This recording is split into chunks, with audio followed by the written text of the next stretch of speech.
Right now at 6, new details in the case of a Beaverton nurse allegedly murdered by a neighbor. I learned from faculty and alums that she was just a bright student who loved learning. Why the suspect appears to be facing additional charges. Plus, what new body cam video reveals about the moments Portland police shot a man they say was armed. I fully understand that this raises a lot of questions, that there's a lot of gaps. Then, the mother of a woman who fell overboard on the Willamette shares her deep loss and gratitude. She always wanted people to know that I see you and I care about you. And the promising numbers suggesting downtown Portland could be on the rebound. Word of mouth is working in our favor. People are coming to Portland, they're spending the night.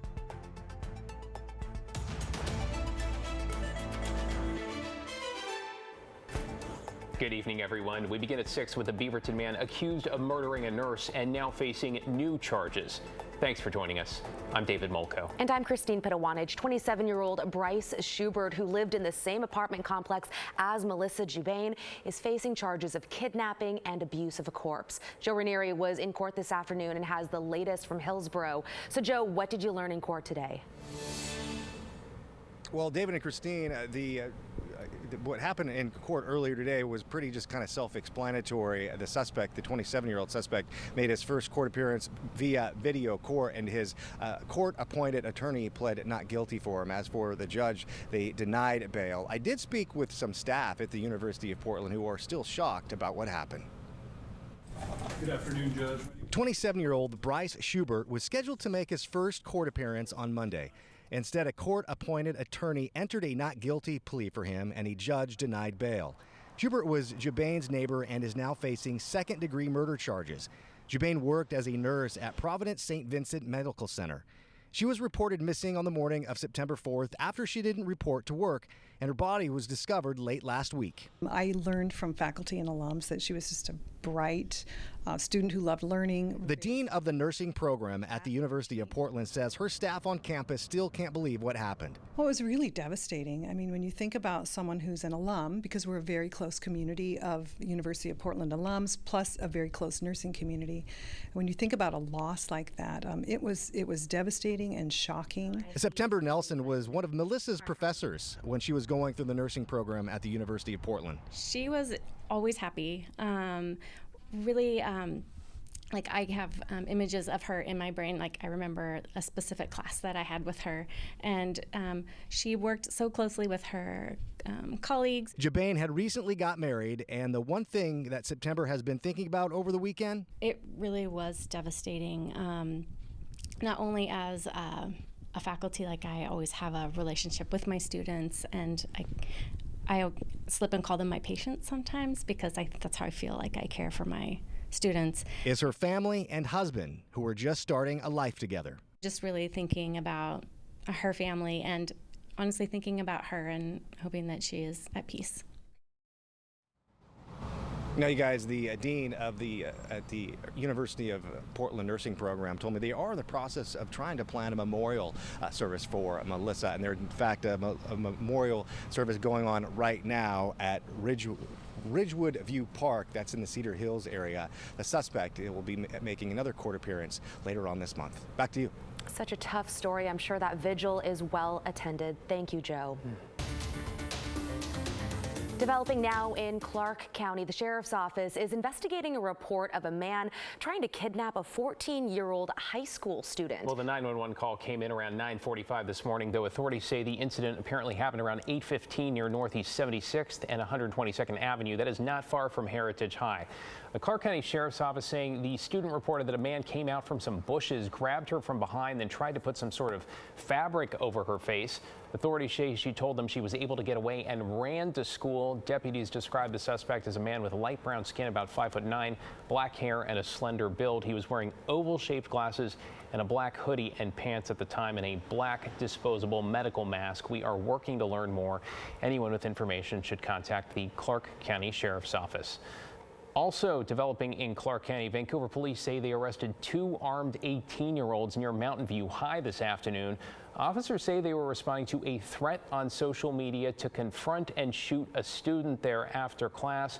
Police say they spotted Mecky Parker and Azavyar Johnson near the school, each carrying a loaded gun. Neither is a student in the Evergreen District. We're working to get more information here. We'll update you as we learn more. In your other headlines, a Vancouver family escaped a house fire this morning. Officials say a police officer helped 4 people and 2 dogs get out without any injuries. Crews from 3 agencies responded to the home on Northwest 8th Avenue near 52nd around 7 o'clock this morning. You can see all of them there. A neighboring home was also damaged. That heat was so intense it melted the siding. The cause remains under investigation. Authorities in both Oregon and Alabama are asking for help finding a suspect accused of a series of sex crimes against children. 39-year-old Adam Rank was indicted in Wasco County in June on multiple charges against a victim under the age of 12. Rank is also facing charges for alleged sex crimes against a child in Mobile, Alabama. Though authorities say he left the state last month after posting bond, they say Rank is likely traveling in a converted ambulance, has now been painted white and gray. Today, an Idaho judge granted a change of venue request for accused murderer Brian Kohberger, but a new location for Kohberger's murder trial was not specified. He's accused of stabbing and killing 4 University of Idaho students nearly 2 years ago. His defense team argued strong emotions in the close-knit community and constant news coverage would make it impossible to find an impartial jury in Moscow, Idaho. They want the trial to be held in Boise or another large city in the state. The trial is set for next June. And Oregon's active wildfire season continues with more than 20 fires burning across the state. In Central Oregon, a series of lightning-sparked fires, now named the Bachelor Complex, has prompted level 3 evacuations in Deschutes County. The mandatory evacuation zone stretches from Mount Bachelor to just west of Sun River. Meanwhile, in Grant County, the Rail Ridge fire has grown to nearly 150,000 acres. It's now threatening the town of Dayville. Areas south of Highway 26, including much of the town and school, are under level 3 orders there.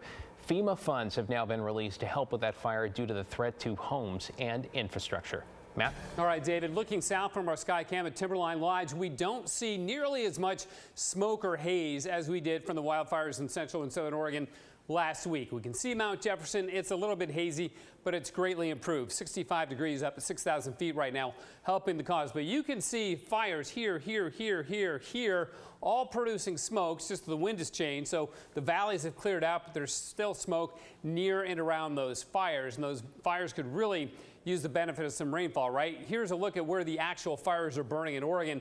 Just has a bunch of them, as you just told us, too. So again, will we get rain? The answer, yeah, we are going to get some rain, some beneficial rain towards the middle of the week. Now, the air quality for western Oregon is really improved. We're all in the good category, Portland down the Columbia River. But near the fires, like north of Bend around Redmond, we still have air that is unhealthy or even very unhealthy and hazardous. So we need to keep an eye on that situation. Now, the smoke forecast, you can see it all stays away from the valley, but even in eastern Oregon, it's going to begin to improve as we get a change in the weather that brings rain Tuesday night and into Wednesday, including on those fires in central Oregon. Guys? Yeah, a little good news on the way. Thank you, Matt. Today, Portland police released some of the body camera video from a shooting 2 weeks ago in North Portland, the first police shooting since all officers started wearing the cameras in June. A quick warning, though, the images you're about to see could be difficult for some people to watch. The video includes 4 edited clips from the cameras and the officers closest to the suspect, 52-year-old Robert Seeger. Just after 5 p.m. on August 24th, Portland police said they got a report Seeger was armed with a gun and acting erratically near North Portsmouth Avenue and Lombard Street. Investigators say he told police to shoot him. After multiple warnings, an officer shot a less lethal round. A short time later, another officer fired 3 rounds from his rifle. What we don't see is if or when Seeger threatened officers. Police Chief Bob Day says the reason is the ongoing investigation. 40, 40, 40!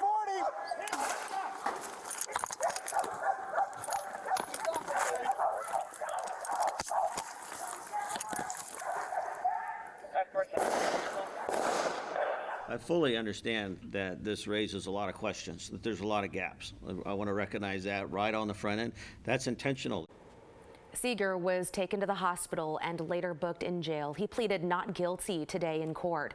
The officer who fired his gun is on paid administrative leave, which is standard protocol. A grand jury will now review the footage. You can see more of this video tonight at 6:30 on The Story. By the way, if you or someone you know are struggling with thoughts of suicide, know that there is help available 24/7. You can call or text 988 to speak to someone on the Crisis Lifeline and to get connected with resources. Again, that number is 988. This evening, we are hearing from the mother of a Beaverton woman who fell off a boat into the Willamette River over Labor Day weekend and drowned. Daisy Caballero is live at Molalla River State Park near the scene of that accident. So, Daisy, what are you hearing? Yeah, David, Christine, 34-year-old Cortland Fricker was loved by so many people in this community. I actually had the chance to speak with both her mother and her 11-year-old daughter, them telling me it's been an unimaginable time. Losing a child is the most impossible thing I can think of. Claudia Steiner Fricker is mourning the loss of her youngest daughter, Cortland Fricker, after she fell off a boat into the Willamette River and didn't resurface. The hardest part for me was knowing that she was in that water and we couldn't get her. The accident happened September 1st near Canby. While seated at the front of a boat with friends, Claudia shared latest details of the sheriff's investigation. They told me that because the boat was in the middle of a turn, she was likely hit by the boat. And so she went under and did not resurface. Claudia shared her daughter was a single mother who loved her family, job, and her 11-year-old daughter, Olivia, so deeply. I mean, the two of them were just like two peas in the pod, going out and doing fun things all the time. What are you gonna miss most about your mom? Just everything, just like her smile and stuff. Cortland also made sure to show her daughter, Olivia, about the importance of being a kind human to everyone. And she always wanted people to know that I see you and I care about you. Now she's remembering her youngest of 3 daughters. And while her life was cut short, she impacted so many people in her 34 years. She cared. She was kind. Claudia says her family is grateful for both the Clackamas and Washington Sheriff's Departments, Tualatin Valley Fire and Rescue, and the Oregon rescue divers that traveled from Bend, helping in the search. And there were so many citizen volunteers that put their boats in the water to find my daughter. And there's just no words. There's not enough thanks that I can give these people for doing that. There just isn't.